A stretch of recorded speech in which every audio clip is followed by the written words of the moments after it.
ਰਾਤ ਦੇ 2:30 ਵੱਜ ਗਏ ਨੇ ਤੇ ਸਰਾਟੇ ਦਾ ਬੱਦਲ ਲੱਥਾ ਹੈ। ਇੰਨਾ ਮੀਂਹ ਪੈਂਦਾ ਪਿਆ ਜਿਵੇਂ ਆਂਦੇ ਨਾ ਮੂਸਲਾਧਾਰ ਬਾਰਿਸ਼ ਹੋ ਰਹੀ ਹੈ ਇਸ ਟਾਈਮ। ਭਾਈ ਦਾ ਨਾਂ ਕੀ ਹੈ? ਰਾਣਾ ਅਲੀ ਸਾਹਿਬ ਬੇਗੋ ਵਾਲੇ ਤੋਂ। ਔਰ ਇਸ ਟਾਈਮ ਅਸੀਂ ਖਲੋਤੇ ਵੀ ਵਜ਼ੀਰਾਬਾਦ ਰੋਡ ਤੇ ਆ। ਕਿਸੇ ਵਾਸਤੇ ਅਸੀਂ ਕੰਮ ਗਏ ਸਾਂ, ਅੱਲਾ ਦੀ ਰਜ਼ਾ ਵਾਸਤੇ, ਔਰ ਸਾਨੂੰ ਮਿਲੇ ਨੇ ਇੱਥੇ ਪੈਗਾਮ ਦੇਣਾ। ਜਿਵੇਂ ਸਾਨੂੰ ਇਸ ਸ਼ਦੀਦ ਬਾਰਿਸ਼ ਦੇ ਵਿੱਚ ਰਾਤ ਦੇ 3 ਵਜੇ ਭਾਈ ਹਰੀ ਲੱਭੇ ਨੇ। ਅਲੀ ਇਹਨਾਂ ਦਾ ਨਾਂ ਹੈ, ਰਾਣਾ ਬਰਾਦਰੀ ਹੈ, ਬੇਗੋ ਵਾਲੇ ਤੋਂ ਇਹਨਾਂ ਦਾ ਤਾਲੁਕ ਹੈ। ਔਰ ਮੈਂ ਇਹਨਾਂ ਦੀ ਮੌਜੂਦਗੀ 'ਚ ਕਹਿਣਾ ਚਾਹੁੰਦਾ ਕਿ ਯਾਰ ਕਿਸੇ ਵੇਲੇ ਡਿਲੀਵਰੀ ਲੇਟ ਹੋ ਜਾਂਦੀ।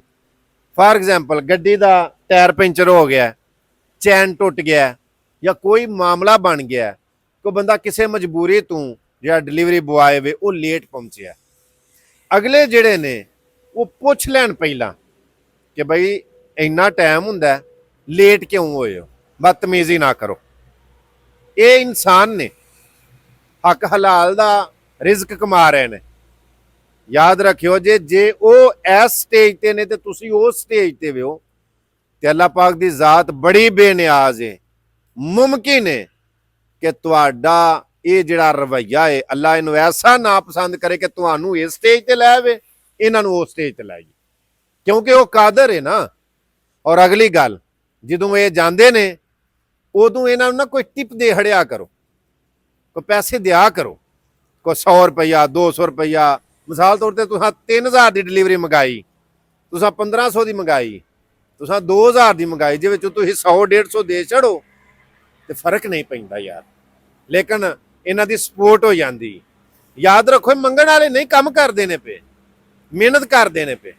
ਇਸ ਤਰ੍ਹਾਂ ਕਿਸੇ ਹੋਟਲ ਦੇ ਵਿੱਚ ਜਾਂਦੇ ਹੋ, ਖਾਣਾ ਖਾਂਦੇ ਹੋ, ਟਿਪ ਦਿਆ ਕਰੋ, ਇਹ ਆਸਰਾ ਹੋ ਜਾਂਦਾ, ਥੋੜਾ ਥੋੜਾ ਆਸਰਾ ਹੋ ਜਾਂਦਾ। ਅਸੀਂ ਏਡੀ ਬਾਰਿਸ਼ ਰਾਤ ਦੇ 3 ਵਜੇ ਡਿਲੀਵਰੀ ਕਰਨੇ ਪਿਆ, ਹੋਰ ਕੋਈ ਗੱਲ ਨਹੀਂ।